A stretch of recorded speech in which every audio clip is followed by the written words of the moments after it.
Welcome to Toffee TV. It is the opposition match preview, Leeds United versus Everton. I am joined by Oscar from All Leeds TV. Don't forget, this game is on BT Sport, 8 o'clock. All 10 of the Premier League games this week will be shown exclusively between the 30th of August to the 1st of September on BT Sport.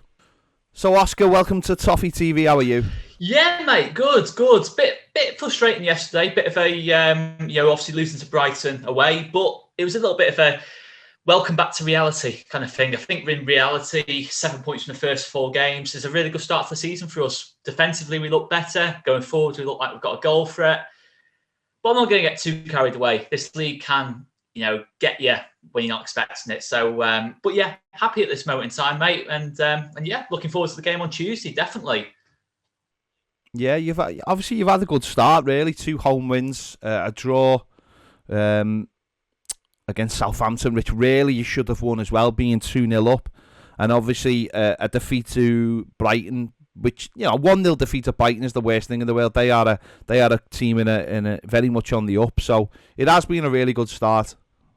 Yeah, definitely exceeded expectations. I mean, that Chelsea game was an example where it just all came together. I thought, to be honest, it wasn't just a 3-0. We had 3 shots, all 3 shots went in. We deserved the 3-0 win. We genuinely looked like, the better team in that game. So it's definitely something to take from. I think the Wolves win as well was quite an underrated win. I think Wolves will come good as the season goes on. But the Southampton one was disappointing, obviously. You go 2-0 up. But again, we dominated the first 70 minutes. We just maybe didn't quite make the substitutions that we needed to make in that game when it went to 2-1, when the momentum shifted a little bit. But all in all, mate, I can't complain at all. Obviously, we've gone through in the cup as well. So, if you'd offered me this on the eve of the Wolves game, 100% I'd have taken it. I'd have probably taken 5 points from the first 4 games. So to win 2, draw 1, definitely a good start for us. Yeah, if someone offered me 5 points now, I'd be delighted. There's been lots of similarities between the clubs since you came back up to the Premier League.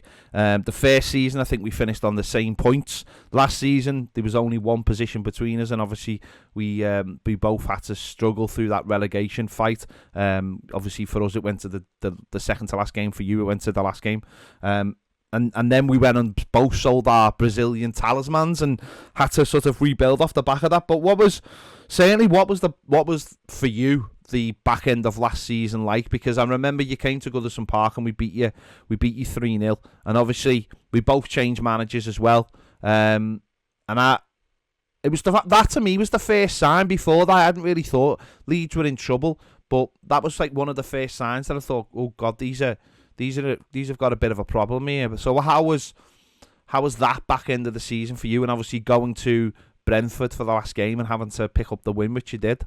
It's funny you mentioned obviously the Everton game last season, because I remember going back on the train from that game thinking, oh no, we are in bother here. I think before that, as similar to yourself, I was quite blasé about it. I was thinking we'll be okay. It's not as good as what we did in the first season, but we'll still be okay. We just need key players to come back. But it was that moment where I thought, this is going to be tough now. We're losing a game like that, obviously a massive 6-point swing as well. And it did prove to be the case. But the Brentford game, I mean, was one of my best memories as a Leeds fan, which seems crazy after such a terrible season. But it just everything about it was just unbelievable. I mean, Rafinha's performance, what a way to finish your Leeds career, scoring the goals, keep the team in the league. And, it was just amazing. I remember travelling up to London on the day of the game and seeing loads of Everton fans absolutely buzzing, obviously, that you stayed up against Palace. And I think you were playing Arsenal, I think. Obviously, he's already stayed up, and I was thinking, I was so envious kind of thing. But obviously, because I wasn't expecting anything, mate. I was, to be honest, I kind of accepted that, the week before, I felt the damage had been done when we didn't win that final home game against Brighton. And the way we finished the season, I thought the damage is done here. Brentford's a bogey team. We know how good they are at home, but we just produced when it matters. And I think it showed the mental strength of this team. I think at times this season, you've seen a real, mental resilience of this team. Against Wolves at home, to go 1 down within 5 minutes of the start to the season and to produce a performance that we did after that. I think there's a real resilience about this team. But that day, just absolutely incredible, mate. Probably very similar to your day at Goodison Park against Crystal Palace, where obviously different scenarios. I know that much, but I'll never forget that night in London for the rest of my life. To be honest with you, it was just unbelievable, an unbelievable party. It was about 5,000-6,000 Leeds fans who didn't even have tickets to the game. So obviously we all met outside the ground, and I don't think Brentford's ever seen anything like that in their history, to be totally honest with you. And I've got nothing against Brentford, but it must have been quite a day. Yeah, it did certainly seem to be. Obviously, being able to follow that on that day with basically stress-free, it was an amazing turnaround. So, it's took years off my life, mate. There's no doubt about it. Yeah, I know, mate. 10 years, 100%. I'm actually only 23, but following Everton just made me look like this. Jesse Marsch, he came in as manager, obviously, towards the back end of the season. You'd had, obviously, Bielsa, who was much loved. Obviously, it brought you back to the Premier League. There's obviously stereotypes about Jesse Marsch because he is American, and because of, obviously, the whole sort of Ted Lasso thing, which I love, by the way. Ted Lasso's amazing. But obviously, it is a strange dynamic, isn't it? Having an American manager who, don't get me wrong, had done very, very well through the Red Bull system. So what's he been like, having as a manager? It's been a strange one, really, because Marcelo Bielsa, I think if you had polls, 90% of Leeds fans at the time when Marcelo Bielsa was sacked, I think 90% would have said it's the wrong decision. And I probably would have been on that side of things. And listen, I never wanted Bielsa to go, but you have to give credit to Jesse Marsch, who kept us in the league. And he's really built that foundation with Leeds fans already. He's a totally different personality to Marcelo Bielsa, totally different personality.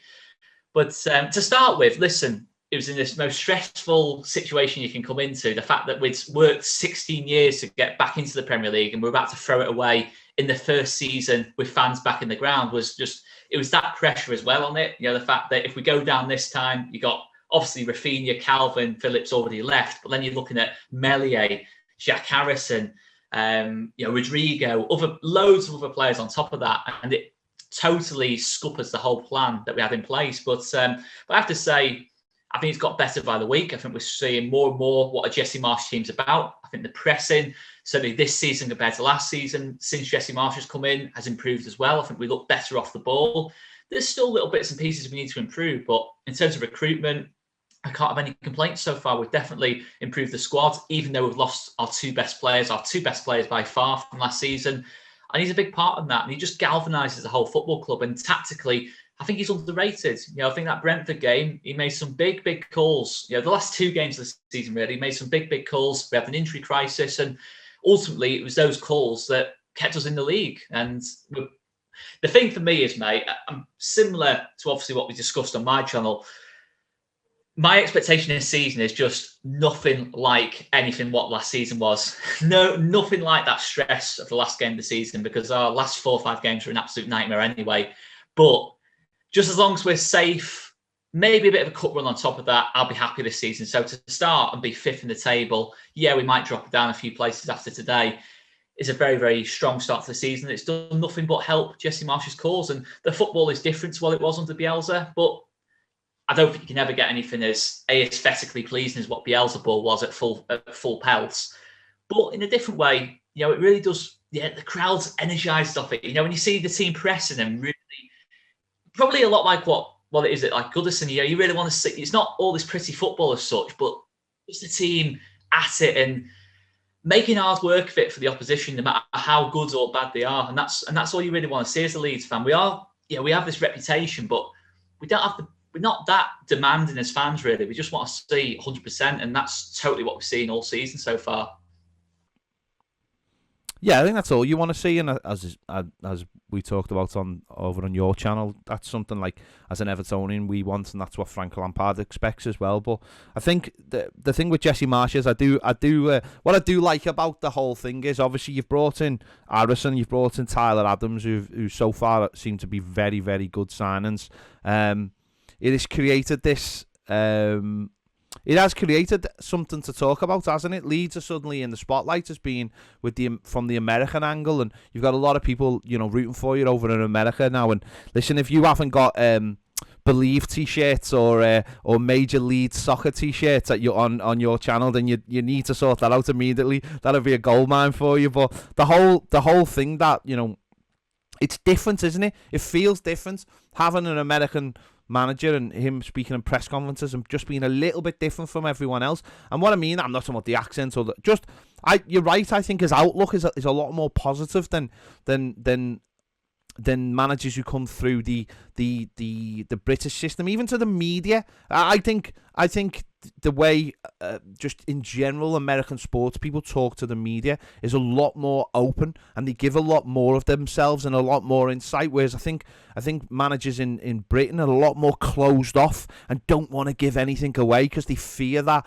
they'll be hurt by obviously the media, whereas the way Jesse Marsch comes across, it feels very open and therefore feels like someone that you can really get behind. Yeah, absolutely. And I think it was just an adjustment at first. I think when I saw the appointment being made, within a couple of days of Marcelo getting sacked, I was quite happy about it. And obviously he was a relatively unknown manager, but I just remember seeing his Leipzig team in the Champions League and Salzburg in the Champions League. And there was a game when obviously everyone kind of started to hear about Erling Haaland, and Salzburg played Liverpool at Anfield, and they absolutely took the game to him. And this was when Liverpool won the league, when Liverpool won the league. It was that... Did he really win the league, though? I had a little dig there, let's be fair. I thought you quite liked that little dig. I'm not 100% sure they did win the league. I had a little dig at Liverpool there, to be fair. Yeah. But yeah, when you see Salzburg go there, and I think they lost 4-3 in the end, but they put in a superb performance, and I'm thinking, listen, we're not going to play Liverpool every week or Man United, Man City in the Premier League every single week. So, it can work for me. It can work. And I think obviously with the Aronson, Tyler Adams coming in, I think definitely American football, American soccer, American football, whatever you want to call it as such, is definitely on the up. I think you have got a American national team that's definitely improving. I think we'll give England a really good test at the World Cup as well. And there's some really good players coming through. And I think having that link, it's a bit comparable-ish to what Wolves have got with Portuguese players to an extent. I do expect it's going to continue. I'm not certain on that, but I do expect for future transfer windows, we will continue to sign players of this kind of ilk. I'm not saying we're going to sign Christian Pulisic, but we're going to sign someone who could be the next Christian Pulisic. And I think ultimately the US, there's a massive focus on soccer, on football at this moment in time for the World Cup in 2026. They are hosting that World Cup, but they want to be absolutely at it in that one. And listen, I can only see it improving in that case. And we've got that link already built there. So it's clever in a way in terms of what we've done. Obviously, there's other players that have come in who are not American. So it's not just a case of we're only signing American footballers now, but they've all been an absolute breath of fresh air. Jesse Marsch, Brendan Aronson, Tyler Adams. And as you say, it's not just about what they're doing on the pitch, the results, the goals, the assists, all these different bits and pieces. It's the personality. Jesse Marsch is a genius in press conferences now in terms of how he plays the press. He throws in the word soccer from time to time, just almost as a joke at himself, but thinking, I'm laughing at myself, so you can't laugh at me kind of thing. He is just playing mind games with the media kind of thing, because what they were having to go at him for, I think he did an interview or a press conference. He did two last season that really stick out. There was one when he spoke about Marcelo Bielsa overtraining players. He was honest, and maybe some would say a little bit too honest. And there was another one where he's talking about how he likes motivational quotes. He was talking about Mother Teresa and Gandhi and things like that. And it did raise a lot of eyebrows. And, it's not something we're used to. But now I think Jesse Marsch has learned from that. And now he plays them.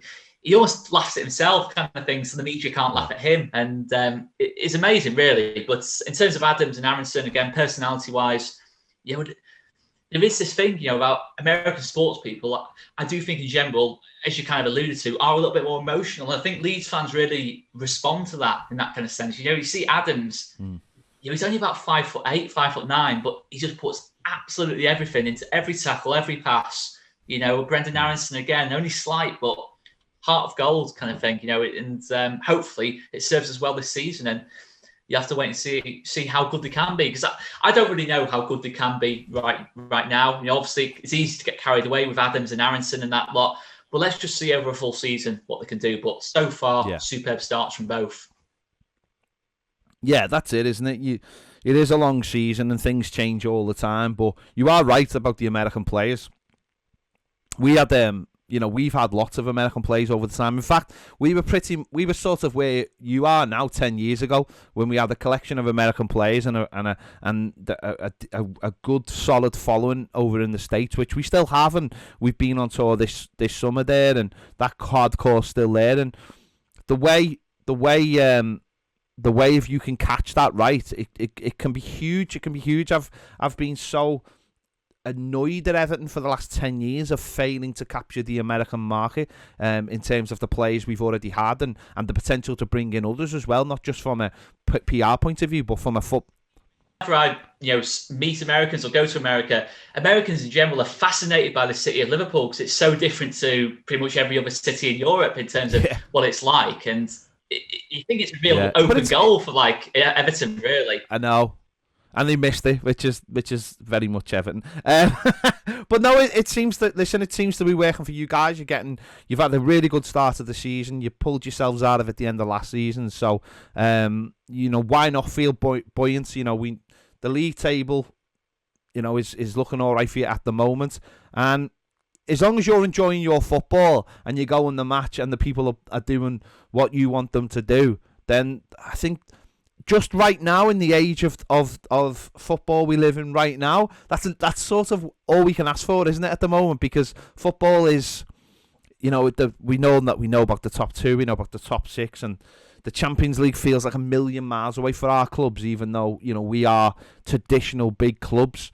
I suppose at the moment it's just about going the match and see if you're seeing those players giving everything for you, then you can't really ask for too much more at this point. No, absolutely not. And I think, obviously, you mentioned about the league table, but I think this league, this season, again, it's only early days, but it feels to me like it's the highest quality Premier League I've seen in quite a while, to be honest. You've seen the likes of Fulham, who I kind of expected, from being honest. I was kind of banking on Fulham. I know Bournemouth probably are going to really struggle, but I was banking on Fulham and Bournemouth being 19 and 20, and then it's just a case of 18 and us all battling out for 18. But again, you look at the likes of Fulham coming up, Forest. I mean, the recruitment they're doing, they're still going. They're still going, and I can't remember the league being this high quality, in terms of across the board, really. And it'll be interesting. Obviously, we kind of say these kind of things all the time. I certainly do, but it does feel a little bit different this season. It does feel like you look at every single team sheet you come to play, and you're thinking, how's he playing for them? How's he playing for them? Yeah. Every single team's got at least one kind of superstar, if not 2 or 3. If you go to a big table. And I think the other thing you have to factor in as well is that 6-week break for the World Cup. A lot of teams are going to be able to refresh the batteries, in recharge the batteries in that period of time. So a lot of teams that traditionally struggle into December, into January, those players will have a really good break, because obviously not everyone's going to be involved in the World Cup, of course, and that throws a spanner in the works that we've never seen in the Premier League before, and that gives everyone that chance to restock and come back fresh for January and the rest of the season. So, and we've had such a long opening to the season as well, and the transfer window still isn't shut, it makes it I know we've just come off the back of 2 very strange seasons with COVID, but it does make it one of the most unique Premier League seasons we've ever experienced. So you're absolutely right. That makes it feel like it's open for a lot of teams to do something this season, and there is a lot of quality about. Yeah, absolutely. And even things like cup competitions, obviously it's going to be really condensed, and around January time, your big hitters, your Man Cities, your Liverpools, your Arsenals, I don't think we'll be taking things like the League Cup that seriously come January, because they'll have loads of Premier League games, they'll have players just coming back from the World Cup, because you'd imagine a lot of them will get to the latter stages of it, as we've kind of said. If you keep yourself in the cup competitions and in and around that mid-table spot, who knows what you can do? Who knows what you can do? I'm not going to get too carried away about that just yet, but if we can get into that first, I think 16 games before the World Cup, if we can get ourselves into a decent kind of position, you never really know. If we have got quite a big, I think our biggest problem, has been the squad depth over the last couple of years. But this season, I think we played the League Cup the other day, but I thought we had a totally different 11 out there, and it was okay. It could, if it has to, it could possibly do a job in the Prem. Obviously, injuries, you can never account for injuries, can you? But I think we're more covered this season. I think it's less a case of last season. If Calvin Phillips got injured, the stats for our points per game, I think it halved. I think it genuinely halved over the last 2 years. Rafinha, it's probably even worse than that. Now I just think, if one player did get injured, obviously you don't want that situation to happen. I think we'd kind of be okay in that case. So I think this season is a season where if you are heavily reliant on one or two players, you might have a bit of a problem, because if they get deep into the World Cup, who knows? But I think Everton, to be fair, from an outsider looking in, Everton seems to be a little bit like that as well. We've got a lot of good players in terms of, but you don't seem overly reliant on individuals. Is that fair to say? I don't know. We're not overly reliant on individuals because there's not one. We don't have amazing like one or two amazing players. Although we have a lot of players at the same standard. So yeah, we're not over reliant on. We're probably reliant on Dominic Calvert-Lewin because he's our main striker, and we haven't had the backup yet, which is Mopai, who'll probably be involved in this game. But so he is the one we're over reliant on. Just because he's the only one we've had. So, but everyone else, you're right. Everyone else, there's probably two in every position now. Most of them are very, very similar. So, which is that doesn't feel like a positive thing to me though. So, but there you go. That's where we are. It's a bit boring, but it's a necessary evil kind of thing. I think to keep you in the league. I think, or to push up the table. I think you kind of need that, to be honest. Yeah, definitely. So what are you expecting from this game then? Yeah, I mean, it's hard to say. I think obviously you guys have improved defensively. I think we've improved defensively. But I think it's one of those games where I just hope we use the crowd, like we did against Chelsea, like we did against Wolves. We've got to start the game well for me, because if we do let Everton settle, you have got the players to hurt us, in terms of Demarai Gray, Dwight McNeil in the past, of course, there's problems. Certainly Dwight McNeil playing for Burnley has been, a problem for us. I do like Patterson as well, who plays at wing back, I think, for you guys. Is it right wing back? Yeah, right wing back. He impressed me in that Chelsea game, I think it was, and I think he's a decent player. Our slight weakness at this moment in time is defending on the sides. I think obviously the fullbacks, we do defend very narrow at this moment in time, and Brighton exploited that. So I'd imagine Frank Lampard will have done his homework on that, and it's something we need to solve as a team. But we play a really high line, so I think there will be chances both sides, to be honest. It's just a case of who's more clinical. I think we can win this game. I do think we can win this game, but I'm not going to get overconfident about any game this season, because I know what our record against Frank Lampard's been like in recent years. I think we've lost the last three, I think, against Frank Lampard, and conceded a lot of goals. Yeah, it'd be interesting. It will be. I think it'll be a tight game. I'm hoping for something out of the game. As I said, our away record is absolutely abysmal. It really is. It's shockingly bad. So, to be fair though, mate, we are the masters. Certainly over the last couple of years, of just whenever something like that has been the case. I think we had one where we had a team. I think it's QPR in the Championship. Hadn't won for 16 games. We were top of the table. They beat us 1-0. And then we lost out on promotion by that, literally like 3 points, I think. So I'm not going to get too carried away on that, mate. Yeah. As I said, our clubs have got so many similarities. We do that as well. We both brought out terrible badges that the fans rejected. There's so many similarities between our clubs. It's incredible. But there you go, Oscar from All Leeds TV. Thank you for joining us on the match preview. Where can we find you? Yeah, absolute pleasure, mate. You can find us on YouTube, Twitter, Instagram, and TikTok. Actually, I think we've got Mike's running our TikTok now, so that's an interesting one. I know nothing about TikTok, by the way, so I'm not involved in that. But yeah, you can just find us on All These TV on all those platforms. And yeah, we match previews, match reviews, and we'll be talking plenty about this game. And obviously, you came over to our channel as well. So yeah, check us out if you want, guys. We're trying to push for 30k if we can this season, and hopefully we can reach that milestone this season as well, which would be nice. BT Sport will broadcast all 10 Premier League midweek fixtures exclusively from Tuesday the 30th of August to Thursday the 1st of September, including Leeds versus Everton on Tuesday. With BT Sport Monthly Pass, you can watch huge amounts of football from the Premier League, UEFA Champions League, UEFA Europa League, UEFA Europa League Conference, Serie A, Ligue 1 and Vanarama National League for the next 30 days for just £25 with no contract. To sign up, visit the link in the description. Big thanks to Oscar from All Leeds TV for joining us. Don't forget, Leeds United versus Everton is exclusively live on BT Sport, 8 o'clock kickoff. BT Sport have all the midweek games this week between the 30th of August and the 1st of September, exclusively live. For more information, click the link in the description if you want to watch any of those games. Thanks for joining us on Toffee TV. We'll see you later.